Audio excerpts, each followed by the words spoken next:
Hello viewers, কেমন আছেন সবাই? আশা করি ভালো আছেন। আজকের ভিডিওতে আমি আপনাদেরকে যে বিষয়টি শেয়ার করব সে বিষয়টি হচ্ছে কল রিসিভ করলেই তথ্য গায়েব। এই বিষয়টি কতখানি সত্য বা কতখানি মিথ্যা।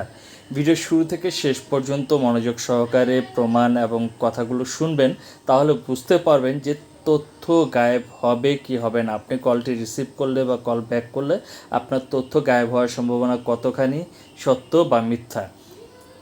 সম্প্রতি দেখা গিয়েছে যে এই পার্সনের ভিডিওটা কিন্তু অনেক বেশি ভাইরাল হয়েছে বিভিন্ন পত্রপত্রিকায়, ওয়েবসাইটে, ইউটিউবে, সোশ্যাল মিডিয়া প্ল্যাটফর্মে গেলেই দেখা যায় যে এই ভিডিওটা, এবং সবাই এই বিষয় নিয়ে আলোচনা করছে। অনেকে স্ক্রিনশট দিয়ে সেগুলো শেয়ার করছে, বিভিন্ন লেখালেখি করছে যে আপনি এই নাম্বারগুলো থেকে কল রিসিভ করলে বা কল ব্যাক করলে আপনার তথ্যগুলো গায়েব হয়ে যাবে। এই বিষয়টা কিন্তু সম্পূর্ণ ভুল।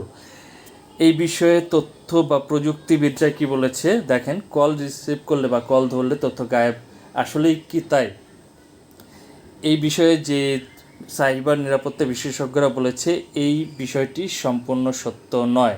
সম্পূর্ণ সত্য নয় বা এই বিষয়টি সত্য নয়। কেন সত্য নয় সেটা আমি বলছি। কল রিসিভ করলে আপনার সাথে সে শুধুমাত্র কথা বলতে পারবে। কথা বলে আপনাকে যদি কনভিন্স করে আপনার ওটিপি নিতে পারে বা পিন নাম্বার জানতে পারে, তাহলে তারা আপনার টাকা আপনার কাছ থেকে গায়েব করে দিতে পারবে।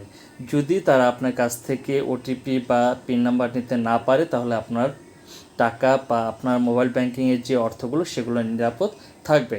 সেক্ষেত্রে যে বিষয়টা বলা হচ্ছে, কল যদি ব্যাক করেন বা হোয়াটসঅ্যাপে যদি তাদের সাথে আপনি যোগাযোগ করেন, সেই ক্ষেত্রে আপনার তথ্য কিন্তু গায়েব হয়ে যেতে পারে 100%। কীভাবে সেই বিষয়টা আমি আপনাদেরকে বলছি। যে কল রিসিভ করলে কিন্তু আপনার তথ্য গায়েব হবে না, কিন্তু আপনি যদি তাদেরকে কল ব্যাক করে হোয়াটসঅ্যাপে তাদের সাথে কন্ট্যাক্ট করেন, তাহলে আপনার তথ্য 100% গায়েব হয়ে যাওয়ার সম্ভাবনা আছে। কিভাবে সেই বিষয়টি বলছি।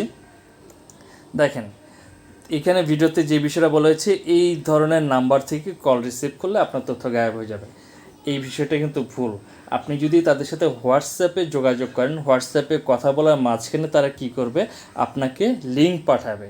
আপনি যদি সেই লিঙ্কে ক্লিক করেন, তাহলে অটোমেটিক একটি সফটওয়্যার আপনার মোবাইলে ইনস্টল হয়ে যাবে। সেই সফটওয়্যারের মাধ্যমে তারা দেখতে পারবে যে আপনি কখন কি করছেন, কার সাথে কথা বলছেন, আপনি যে আপনার মোবাইল ব্যাংকিং অ্যাকাউন্টে যখন ঢুকছেন কী পিন নাম্বার দিচ্ছেন, সেই বিষয়গুলো দেখতে পারবে। এবং আপনার মোবাইলে যাবতীয় আপনার টোটাল স্ক্রিনটাই তাদের সাথে শেয়ার হয়ে যাবে। সেই ক্ষেত্রে তারা যেটা করে, আপনার নাম্বারটি ব্যবহার করে তারা আইফোনের মাধ্যমে আপনার মোবাইল ব্যাংকিং অ্যাকাউন্টে লগ ইন করবে।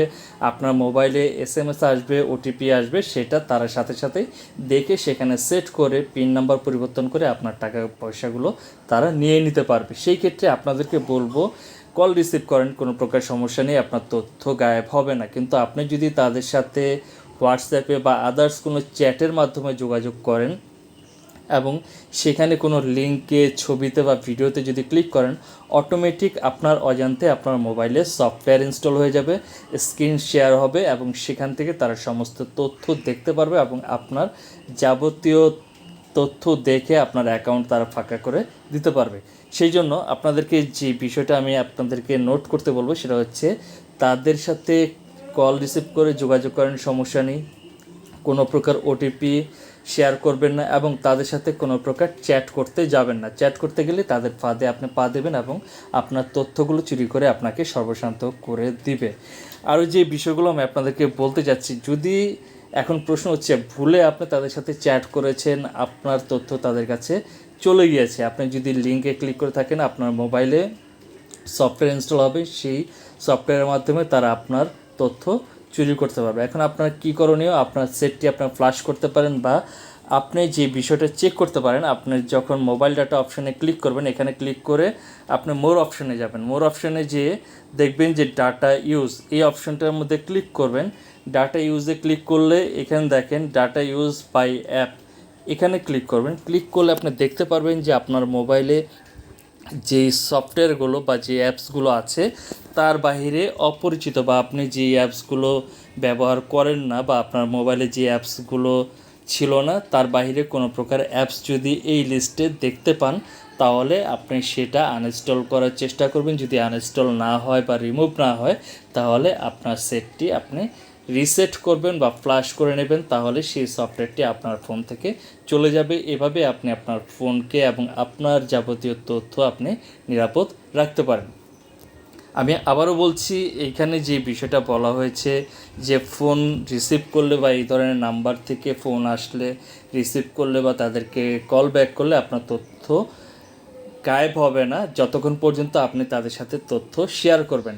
আপনি যদি তাদেরকে ওটিপি বা পাসওয়ার্ড বলে দেন তাহলে কিন্তু তারা আপনার অ্যাকাউন্ট ফাঁকা করে দেবে। আরও একটা বিষয় হচ্ছে, আপনি যদি হোয়াটসঅ্যাপে তাদের সাথে চ্যাট করতে যান, সেখানে পাঠানোর লিঙ্ক, তারপর হচ্ছে ছবি বা ভিডিওতে আপনি যদি ক্লিক করেন তাহলে আপনার তথ্যগুলো কিন্তু তাদের কাছে চলে যাবে স্ক্রিন শেয়ারের মাধ্যমে। তাই বলবো, এই ধরনের কল আসলে কল রিসিভ করেন, যদি ভুল করেও রিসিভ করেন কথা বলেন, কোনো সমস্যা নেই, কিন্তু তাদের সাথে হোয়াটসঅ্যাপে চ্যাট করতে যাবেন না। আজকে ভিডিওটি এ পর্যন্তই।